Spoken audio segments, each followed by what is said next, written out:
So we were talking on about the genres, understanding genres. We will get into detail what is genres. Okay. So without any further ado, let's start this video. As in any medium, when a personal style, format, or type of story catches on in comics, it's likely to be imitated. Get enough people making comics of that kind and you have a genre. Any creative market has a handful of popular genres and assorted subgenres. Okay, so any creative market has a handful of popular genres and assorted subgenres. Some, like the board genres of comedy and tragedy, have been with us for thousands of years. So like the broad genres of comedy and tragedy have been with us for thousands of years, definitely, while others, far more specific subgenres, may come and go in the wink of an eye. Okay, genres are built around audience expectations. When the genre is broad, the list of expectation is short. Comedies makes us laugh. Tragedies makes us cry. When the genre is more specific, the list of expectation can get a lot of longer.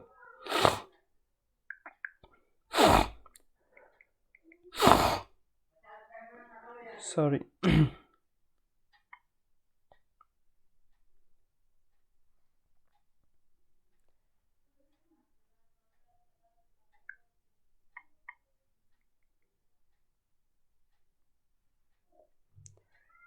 Li- Genres have life cycles as they age. Such lists can grow so long that the uh, genres starts to sag under the weight of too many formula driven expectations. At that point, its audience might start to dwindle, or a new breed of creators might throw away that list and give new life to the genre by rediscovering its basic appeal. So sorry for that, because pronounces I was pronouncing wrong word. It is not genres, it is genres. Okay, this one, it is genres. Okay, when artist Jack Kirby helped define the modern superhero genre in the 60s, superhero comics had already been around for more than 20 years. The superhero genre had its rule learned from years of trial and error, clear diagrammatic layouts, full figures in action, smooth field line work. But Kirby broke every one of those rules, and in doing so, he saved the genre from itself for a time at least. If you decide to make comics within a specific genre, you can either perfect a formula created by others or create your own. Either way, it helps to understand what that formula is, and that means looking at a variety of genre to figure out how yours is unique and whether or it not it's succeeding at its most basic purpose. Genre can take decades to evolve in Japan. Tejuka's diverse stories inspired several genres modeled closely on his style, but with each passing generations, artists steered their stories and styles in different directions based on the need of their chosen genre, until much of the family resemblance between genres was lost.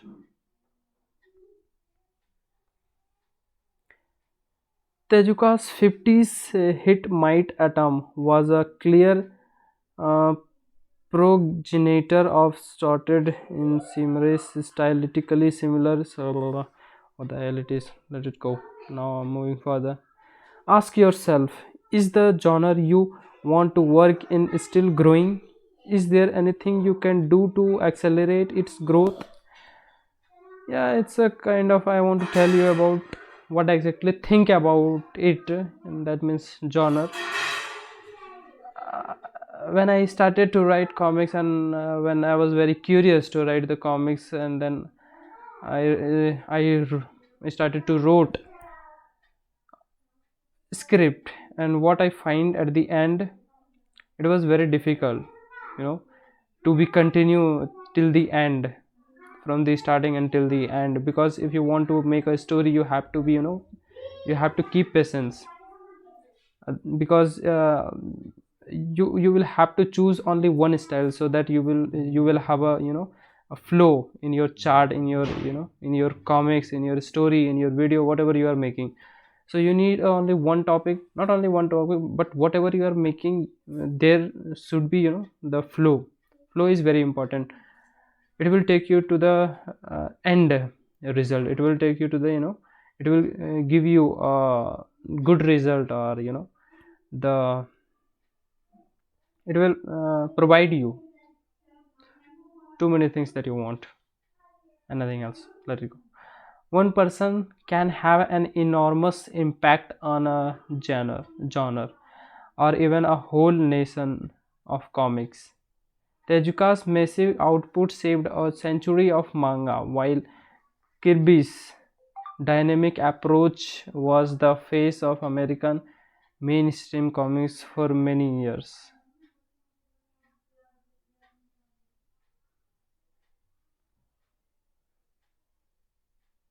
Similarly, the 20th century Belgium master Herge constructed such detailed and rich environments in his famous Tintin series that the lion's share of artists that followed in his footsteps gave world building a prominent role in their work.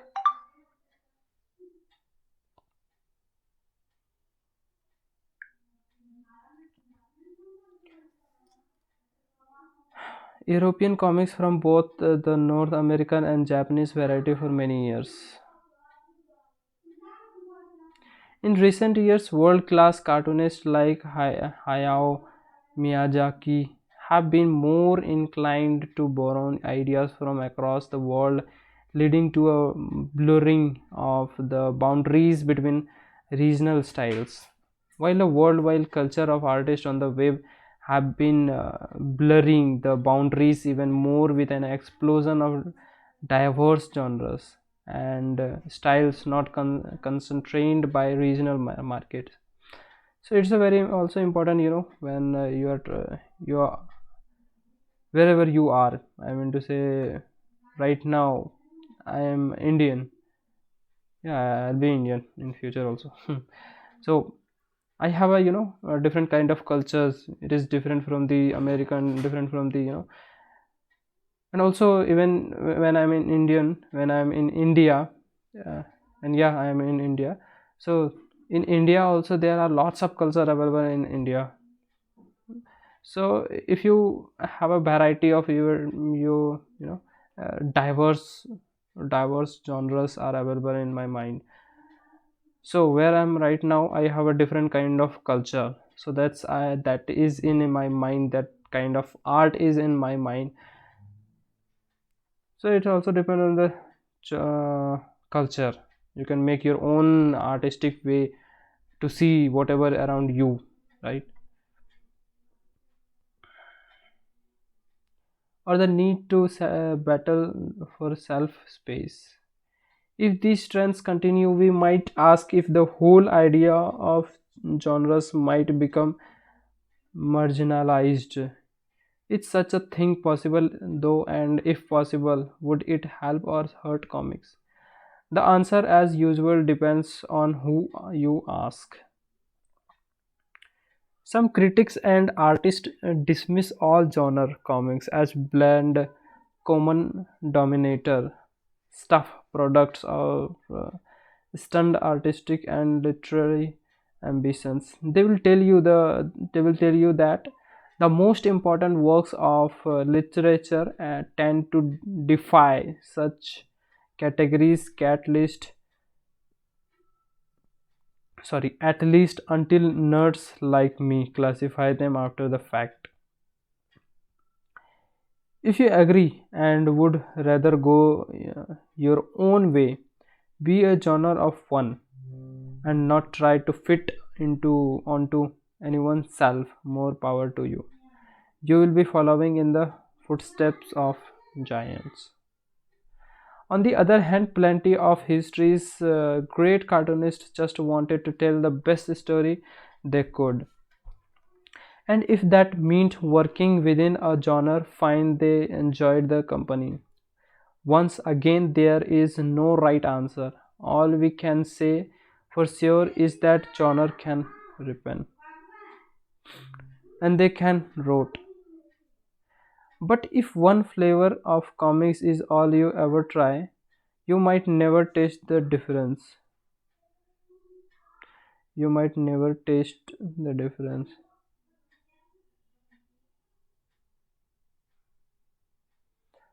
Okay, now we are moving further and we are going to understand the comics culture. That was also I was trying to saying you. Now we will discuss about the comic culture. Every years at conventions and festivals around the world, comics artists meet face to face to talk about life, work, and everything in between.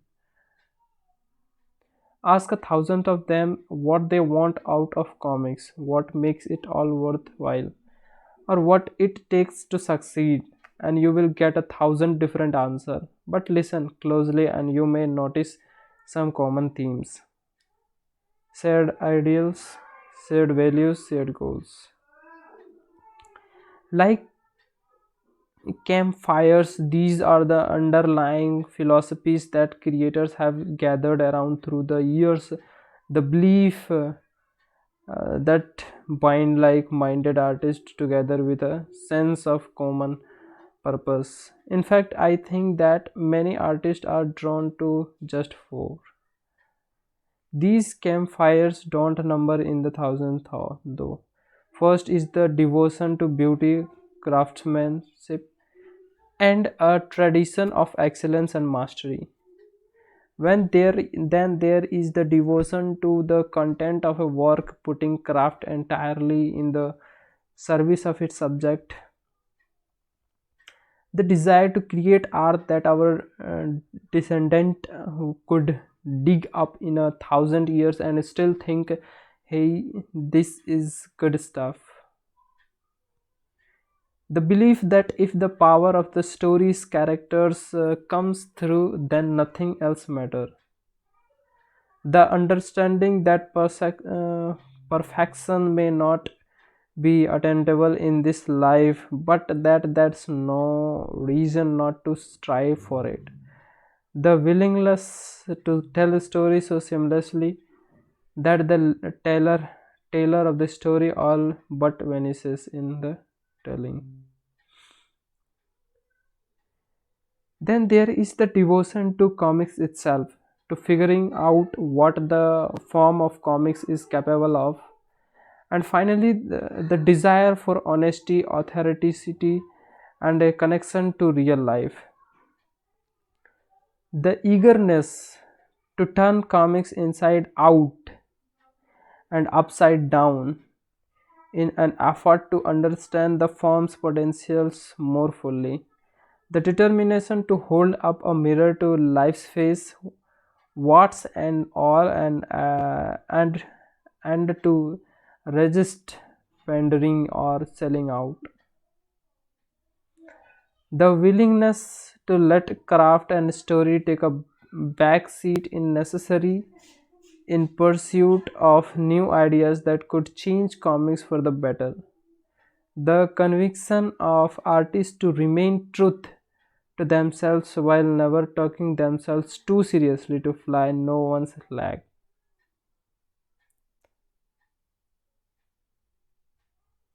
When an artist starts to build his or her comics around one of these collection or of values, he or she may discover a loosely affiliated tribe of like-minded comics artists that share such values. For discussion's sake, let's call them the classists, the animists, the formalists, the iconoclasts.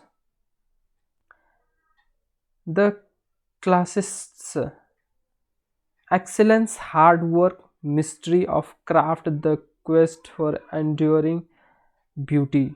The animist, putting content first, creating life through art, trusting one's intuition. The formalists, understanding of experimentation with and loyalty to the comics form. The iconoclasts, honesty, vitality, authenticity, and unpretentious, putting life first. How many artists settle for just one set of values though? If you are like most comic creations, you probably would not mind achieving goals from all four of these groups. A living, honest, beautiful, and inventive works of comics. Sounds like a good back cover quota right. And in fact, most creators spend time at more than one campfire during their careers.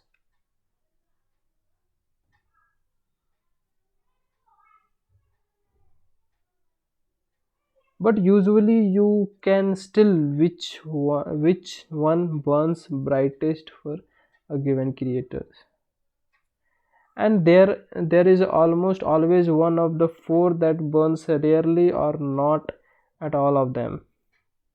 This is partially because these four ideals, while compatible with each other in some ways, are incompatible in others.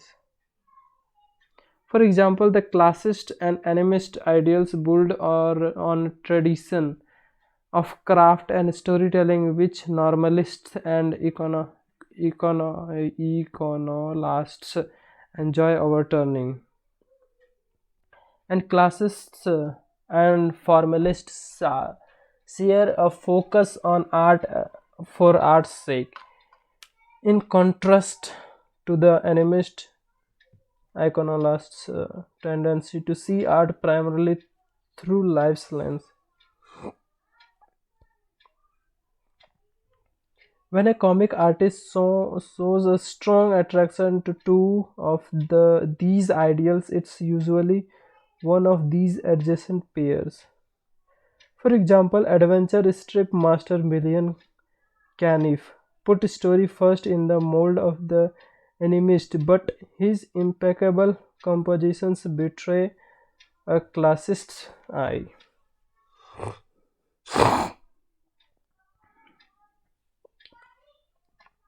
Sorry. Art Spiegelman, though particularly practically a patron saint to young formalists, also has a strong iconoclastic streak. And Dave Macon's art combines formalist experiments with a classist passion for mastery and beauty. Mixing along the Mixing along the diagonals is less common because opposite corners often represent opposite values. A formalist a formalist approach makes the comics form visible through experimentation, exactly what the content driven animist tries to avoid by putting story first, content and form. And classists who pursue works of beauty may find little common ground with iconoclasts who feel driven to confront the ugly truth of life. There are those who embody these conflicting ideals in their art, but they tend to combine them like oil and water, each ideal governing a different aspect of the work. A beautifully crafted, masterful rendition of junk culture's grotesque underbelly, for example, as in the case of Charles Burning, or a consciously in- inventive, formally aware body of work with pure intuitive mystery at its heart, as in the art of Jim Woodring.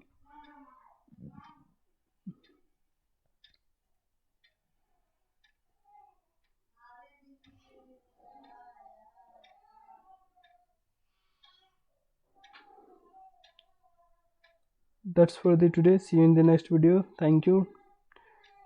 Till then, bye. See you in the next video.